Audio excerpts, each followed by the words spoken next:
सभी दोस्तों से नमस्ते। हमारे कुसुम लोकगीत चैनल पे आप लोगों का स्वागत है। सुनैना देहाती ऑफिशियल चैनल पे आप लोगों का स्वागत है। कुसुम ऑफिशियल चैनल पे आप लोगों का स्वागत है। 3 चैनल है, तीनों चैनल पे आप लोगों का स्वागत है। देखिए, इसी चर्चा रखाया गया है, इससे चर्चा रखे रहे कि मानता रहा कि जब हमारा चैनल मोनेटाइज हो तब हम शिव गुरु के चर्चा लगवाओ। उसी के माध्यम से चर्चा मानता हमारा पूरा भव महेश्वर शिव गुरु के मंदिर पर अपने चर्चा लगवाए है। और पहला भगवान हमार महेश्वर शिव गुरु हैं हमरे दुआरे, और दूसरा भगवान हमार हैं फूलपुर में महेंद्र भैया सुमन दीदी।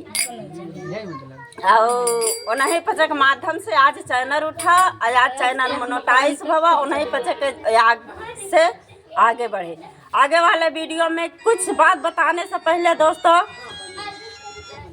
कुछ नहीं बता पाए है, उसके लिए क्षमा मांगत है कि जो ताना मिला था वो ताना के से आंसू आई गई। आइए गीत के सुनाती हूँ, बहुत प्यारा सा होली पर के गीत।